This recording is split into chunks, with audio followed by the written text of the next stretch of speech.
What is up, guys? Ivan here with getivan.com, and in this question, we have a Quora query for, as a freelancer, how much should I charge for my SEO client? So I went ahead through some of these answers, and I made a short list of some of the replies.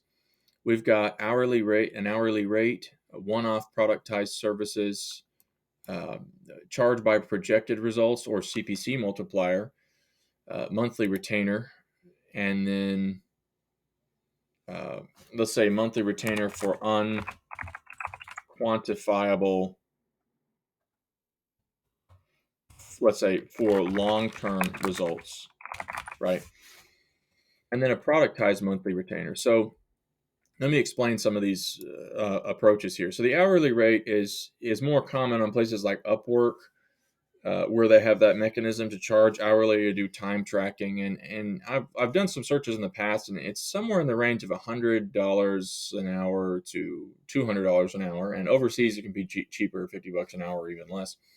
Um, at the time of this video, I charge like $125 an hour, but I also include a screen recording like this, where I talk about things. So a little bit different. And I tend to make bullet points also. I really appreciate a paper trail. There's a lot of clients who want to do phone calls, and they want to do, they want to do like Zoom calls and things like that. And that's one of the worst things you can do. Everybody thinks that phone calls are so fast, but they're not. They take longer. And once you've talked about something, the conversation's gone. So I do not recommend doing phone calls. I do not recommend doing Zoom meetings. Everything needs to have a paper trail. Everything needs to be in bullet points. And pardon me, you can have you can exchange videos and things like that, but you need to have a paper trail. There needs to be reference material for the conversation. So if you have a client that doesn't want to maintain a paper trail through an email thread of some kind, I recommend, obviously it's for a lot of money, you kind of want to be flexible, but at the same time, beware of high maintenance clients like that. There are times when you just got to say, no, I have to have a paper trail. It's more tedious to sit there and create bullets, but it's actually less time. I've done calls many times, and they're like 50 minutes long, and you don't know if they're going to go anywhere, right? You have to make sure you get paid. Then you can do a 10-minute call or something like that, but you need to make sure that you get paid.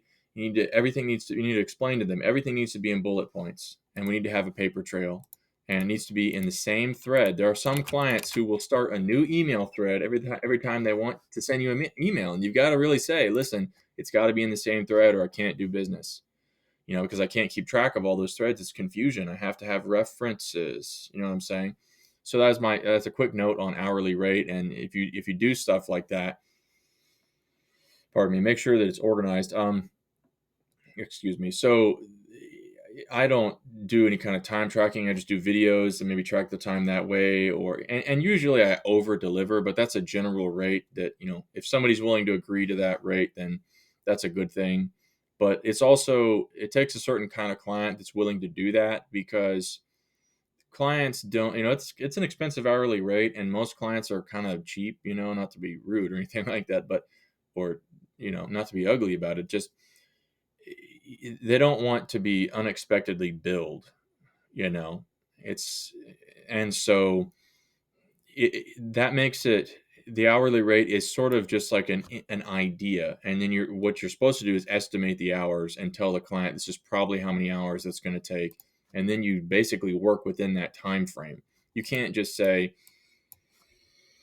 pardon me, $100 an hour and we'll see how long it takes. The client's not going to go for that, right? Nobody wants to do that. So just keep that in mind. Hourly rate can allow some flex for a set amount of time that they agree to, but it's still a set amount of time. You're basically setting the time instead of the deliverables. So that's the dichotomy there. The second one here, we have one-off productized services. So this would be things like you're going to buy a logo for, 25 bucks or 50 bucks or $100 or whatever. You're going to buy, 100 backlinks for $2,000 or something like that. So those are like, or, you're going to buy 100 articles for a few $100s.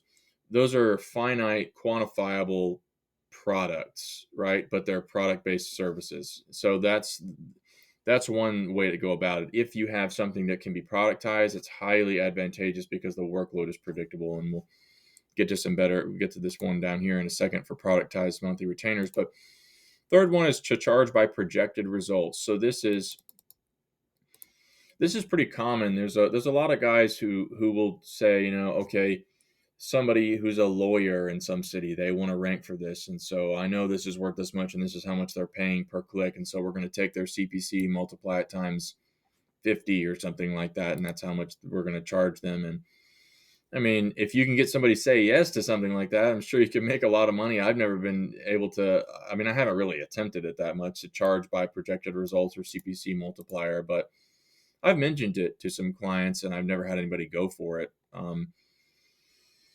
Pardon me. Uh, to some degree, it's reasonable because it's going to cost you a lot more to create really high quality content or acquire really high level backlinks in order to rank for super high competition stuff and things. But you don't necessarily have to tell them that or present it to them in that way. Right. So this is, in a way, you could say everybody charges along these lines to some degree, depending on the competition. Um, Pardon me. It's just that I noticed that some people actually just tack on like a multiplier to the CPC to make it kind of easy, and then they just adjust so that they don't have to sit there and try to guess or speculate on the competition. They already know they're going to charge a lot, and they're going to build big content, and they're going to build big links, so that this is a viable way to go about it.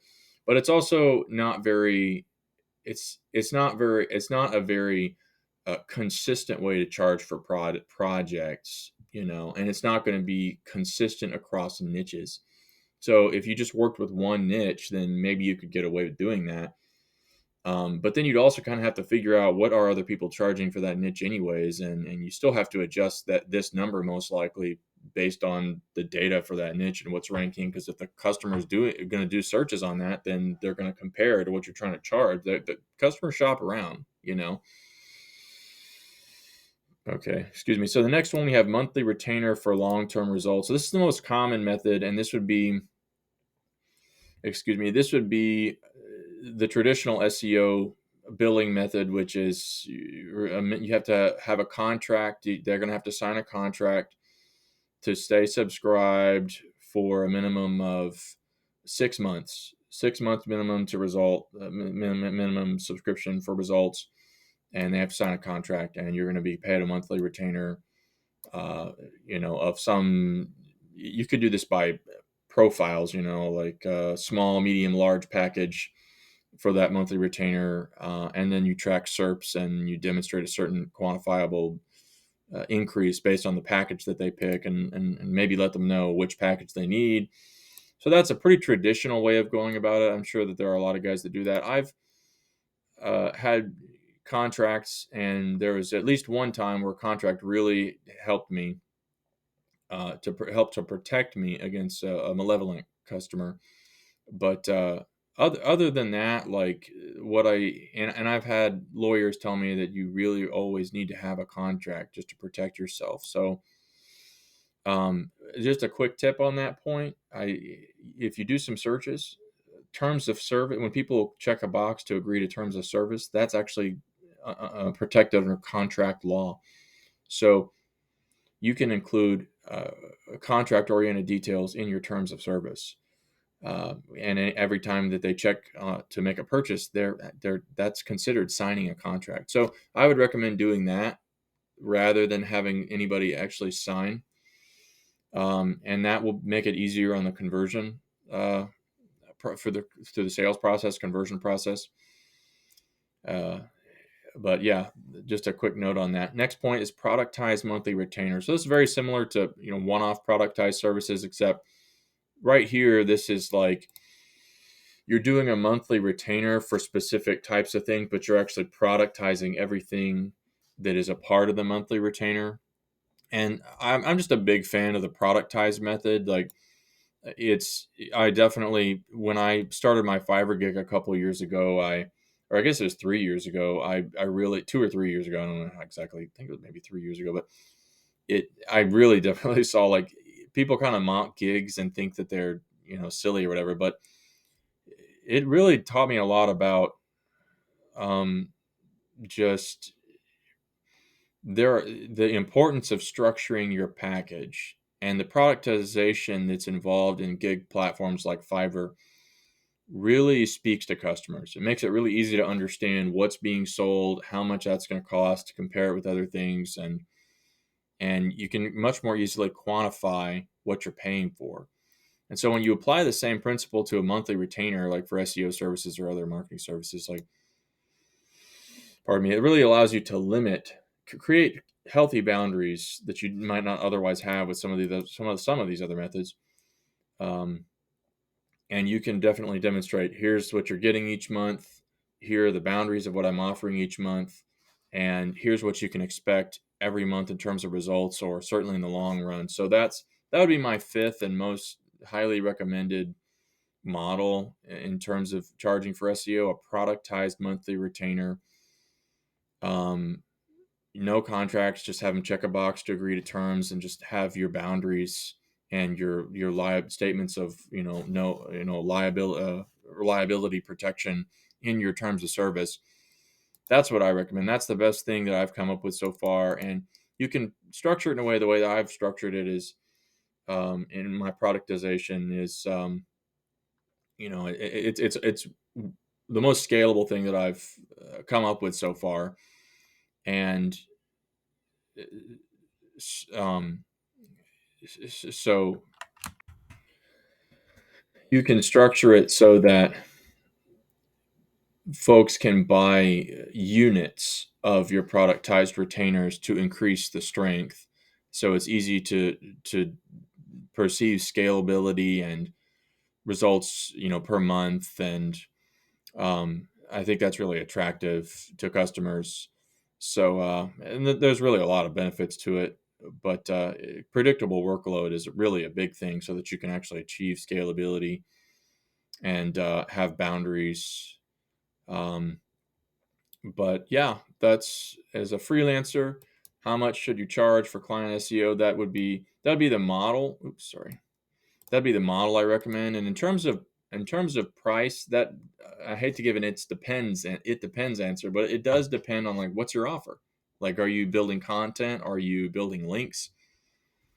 Um, I would just look at competitors and see, like, what are they charging? What are they doing? You have to figure out what you do really well, and what you can scale, and what you can productize, and then just figure out what's going to make that worthwhile. You know, everything that I charge is not arbitrary. So that's one of the problems that I have with projected results or CPC multiplier billing models, is that they're highly projected. They're like well, obviously it's projected, but they're highly speculative. Like, it's just kind of an arbitrary price. It's not really technically priced. And that's what I appreciate about productization, is everything is priced, explicitly based on how much does it cost me, how much time is it going to take me, what's the margin that I need to have, what do I have to think about in terms of the expense for maybe white label SERP tracking that I have, or white label reporting that's included with every project. And you calculate all the expenses you have, the time you have, and then you add some sort of margin that makes you feel like this is actually worth your time, and you probably charge it to a certain degree where you're not just working frantically. Or if you want to rapid scale and charge really low, then you need to figure out a way to make it so that someone that's working for you, a VA that's working for you, can handle certain parts of that, and also that it's proprietary, and you're not going to just give your whole business model away to some random person out there. Like the way that I've structured my uh, a billing model, for example, is like, I've structured it so that it can be scaled using VAs just for creating the order sheets. So I can have people create the anchor texts and the URLs and make the plan, essentially, and then I retain more proprietary connections with vendors, and I'm the one that goes out and finds quality sites, and I never connect that to, pardon me, to VAs, like, and with that setup, there's a huge potential to scale, with very small help, so that there's a lot to explain there, but it just depends also on what you're trying to do. Like if you're going to do content, you might want to get something like Article Forge or something like that, and maybe generate base content with AI, or maybe you could find like one really good writer and just have them write everything. Or if you niche down, you need to find one person in that niche who's really good, and then just have them do content, and then you're the one that goes and does site structure work, internal linking or whatever. Or maybe you have one person for content, one person who does technical SEO, and you know then you deploy, or maybe have another person that deploy. There's all kinds of ways to structure it. It just depends. The quantity that you charge is going to depend on like what exactly you want to do, and then you plug in what you want to do into an ideal model. Like you might want to just charge for quantities of time. It's up to you. But you have to figure out what's your offer, and then you have to plug it into a monetization model, and then you should be ready to go. So those are all my thoughts on that. I hope that was helpful to you guys. Thanks for watching, and I will catch you later. Bye-bye.